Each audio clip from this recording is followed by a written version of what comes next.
Jadi kalau kita simpulkan di sini bagi para akhwat, pertama, hukum menggunakan cadar.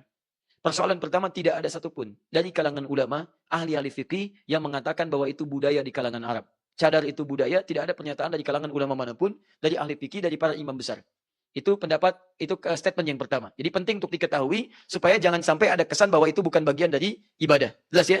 Dipakai cadar ibadah, menutup aurat bagian dari ibadah, dan itu bukan budaya. Karena budaya jahiliyah sekali lagi, masa sebelum Islam, budaya Arab itu masa sebelum Islam tidak menggunakan cadar. Jangankan cadar, kerudung yang menutup pun itu tidak digunakan.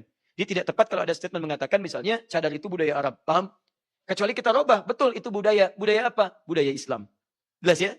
Budaya Islam dengan nilai-nilai sunnah yang kemudian dipertahankan atau menjadi wajib kalau menimbulkan fitnah. Jelas sampai sini? Baik. Yang kedua, tentang hukum menggunakan cadar, ulama menyajikan ragam pendapat, membaca, memahami turunnya ayat dan makna ayat yang dimaksudkan. Ingat kata Nabi, kalau kita ingin belajar Quran, belajar sunnah dari ulama. Ibnu Majah nomor hadis 233. Ya, innal ulama warasatul anbiya. Para ulama itu pewaris para nabi. Wa innal anbiya la yurithuna dirhaman wala dinaran. Para nabi tidak mewariskan dan dirham, tidak mewariskan rupiah, tidak mewariskan dolar. Yang diwariskan apa? Al-ilma. Ilmu pengetahuan. Jadi kalau Anda ingin memahami ayat ini, baca dari keterangan para ulama. Jangan nyimpulkan sendiri.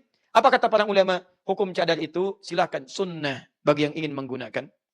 Kalau ingin merasa menutup bagian dari dirinya, atau ingin merasa meningkatkan kadar keimanannya, tapi pun kalau tidak kemudian digunakan, tidak berdosa bagi dirinya.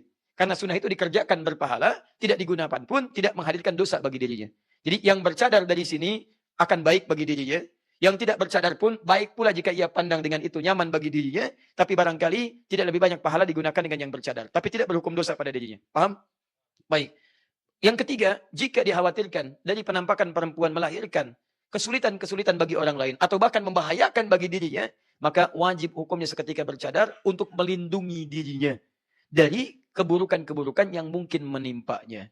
Itulah terkait dengan pembahasan hukum yang dimaksudkan.